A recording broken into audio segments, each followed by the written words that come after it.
আসসালামু আলাইকুম। তো আজকের এই আলোচনায় আমরা জানবো সার্ক সম্পর্কে, যার ফুল ফর্ম হচ্ছে south Asian association for regional cooperation.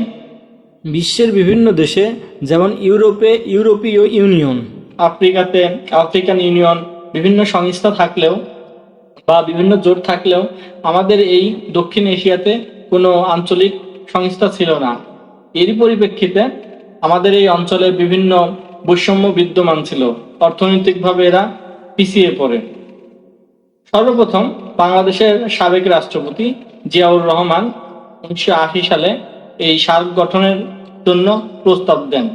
তিনি প্রস্তাব পাঠান দক্ষিণ এশিয়ার বিভিন্ন দেশে।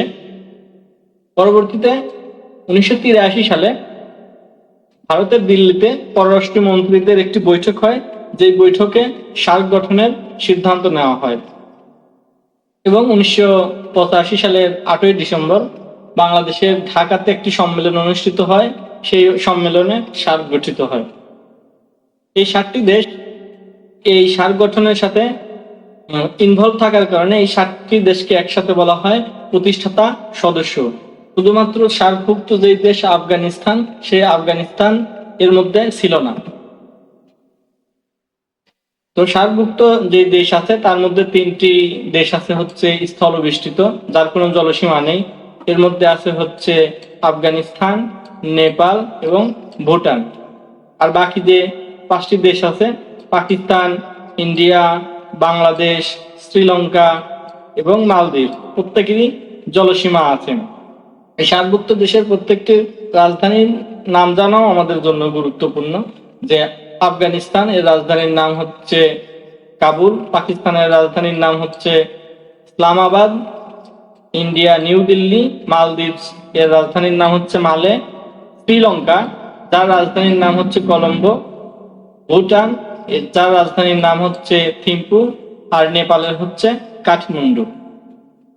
সার্কের সর্বশেষ সদস্য হচ্ছে আফগানিস্তান, যে যে দেশটি 2007 সালে 14তম সার্কের যে সম্মেলন হয় সেই সম্মেলনে সদস্য লাভ করে। সার্কের যে অবজারভার কান্ট্রি আছে হচ্ছে 8টি এবং জোট আছে 1টি। 8টি দেশের মধ্যে আছে Australia, China, Japan, Iran, Mauritius, Myanmar, south Korea, USA বা যুক্তরাষ্ট্র। আর একটি জোট, সেটা হচ্ছে ইউরোপীয় ইউনিয়ন। সার্ক সম্পর্কে অন্যান্য গুরুত্বপূর্ণ তথ্য হচ্ছে যে সার্কের যে সদর দপ্তর সেটা নেপালের রাজধানী কাঠমান্ডুতে অবস্থিত। বাংলাদেশ যেহেতু এই সার্ক গঠনের জন্য প্রস্তাব করেছিল, এই জন্য প্রথম মহাসচিব হিসেবে বাংলাদেশকেই দায়িত্ব দেওয়া হয় এবং বাংলাদেশের পক্ষে যিনি দায়িত্ব পালন করেন সার্কের যিনি মহাসচিব, প্রথম মহাসচিব, তিনি হচ্ছেন আবুল আহসান। সার্কের মহাসচিব নির্বাচিত হয় 3 বছরের জন্য।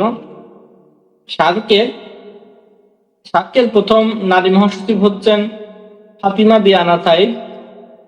ইনি একজন মালদ্বীপের নাগরিক, যিনি ছিলেন একজন রাজনৈতিক এবং আইনজীবী।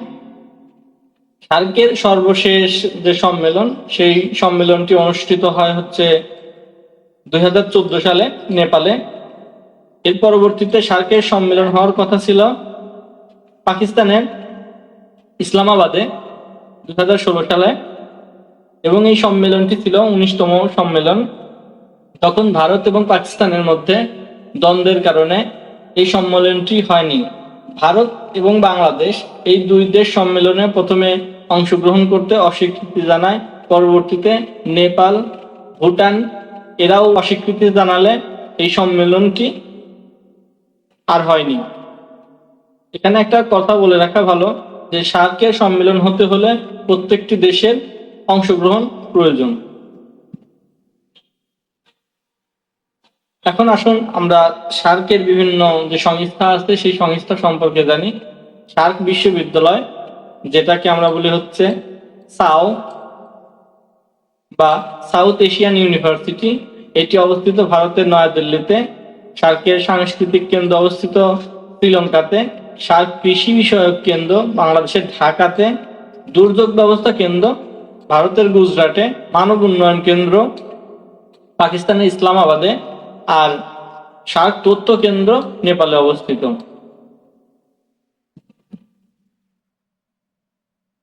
তো সার্কের আসলে প্রধান উদ্দেশ্য কয়টি? প্রধান উদ্দেশ্য হচ্ছে 5টি: মানব সম্পদ উন্নয়ন, যোগাযোগ, কৃষি ও পল্লী উন্নয়ন, স্বাস্থ্য ও জনসংখ্যা কার্যক্রম, বিজ্ঞান প্রযুক্তি ও আবহাওয়াবিদ্যা।